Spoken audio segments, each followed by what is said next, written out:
Assalamualaikum warahmatullahi wabarakatuh. Salam sejahtera bagi kita semua. Kami dari kelompok 7. Di sini kami akan memaparkan presentasi yang telah kita hasilkan dengan tema kepuasan kerja dan untuk memenuhi tugas UTS Manajemen Sumber Daya Manusia.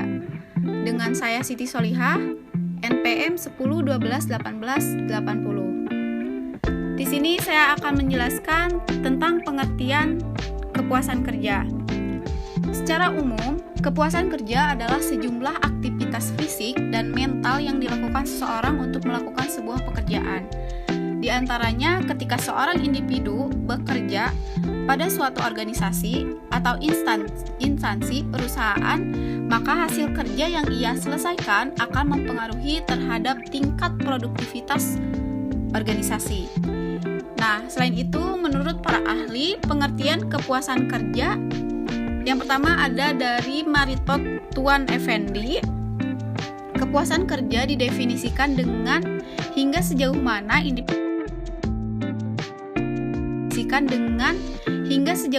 individu merasakan secara positif atau negatif berbagai macam faktor atau dimensi dari tugas-tugas dalam pekerjaannya. Nah, yang kedua dari Stephen Robbins, istilah kepuasan kerja merujuk kepada sikap umum seorang individu terhadap pekerjaan yang dilakukannya.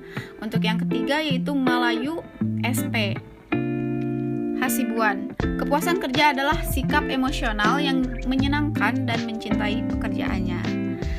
Dapat disimpulkan bahwa kepuasan kerja adalah perasaan atau sikap seseorang terhadap pekerjaan yang dilakukannya, yang dapat dipengaruhi oleh berbagai macam faktor, baik itu faktor internal maupun faktor eksternal.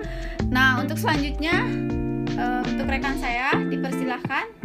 Dan saya adalah Febrianti dengan NPM 10 12 18 79. Di sini saya akan menjelaskan tentang teori kepuasan. Adapun pembagiannya ada 4 bagian.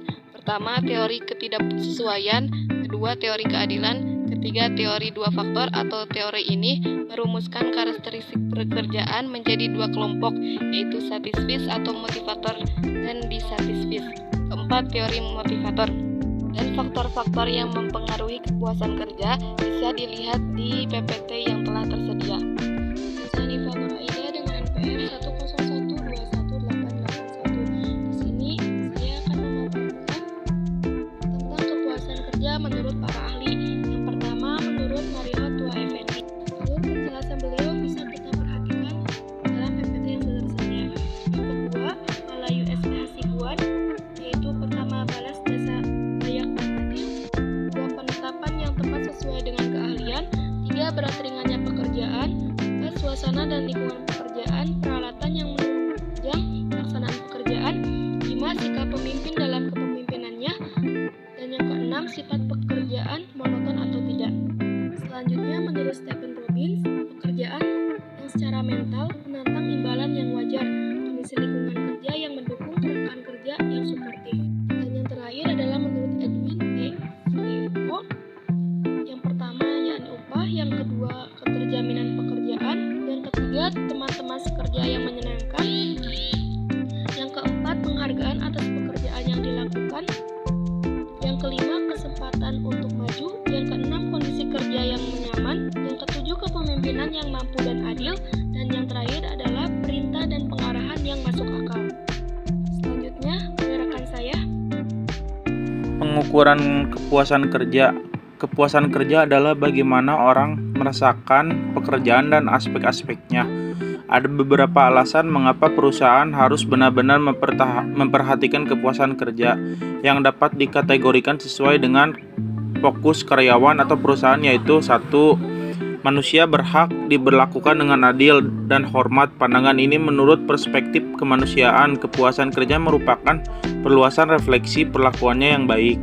Yang kedua, perspektif kemanfaatan. Perbedaan kepuasan kerja antara unitor organisasi dan mendiagnosis potensi persoalan. Menurut Stephen Robbins, ada 2 hal pendekatan yang dapat digunakan untuk mengukur kepuasan kerja karyawan, yaitu 1. Angka nilai global tunggal single global rating, metode angka nilai global tunggal single global rating. Yang kedua, skor penjumlahan atau summation score. Ketidakpuasan karyawan dapat diungkapkan dengan sejumlah cara, misalnya pada berhenti, karyawan dapat mengeluh tidak patuh mencuri milik organisasi atau mengecahkan sebagaimana dari tanggung jawab kerja mereka.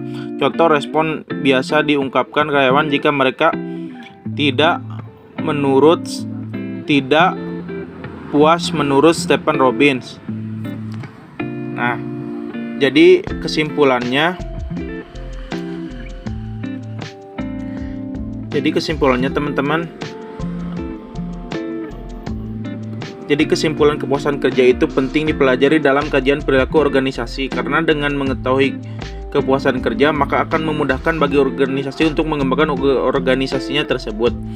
Kepuasan kerja merupakan bentuk rasa senang terhadap apa yang telah dikerjakan, namun kepuasan kerja bersifat subjektif. Sekian dari kelompok kami, mohon maaf apabila ada salah kata.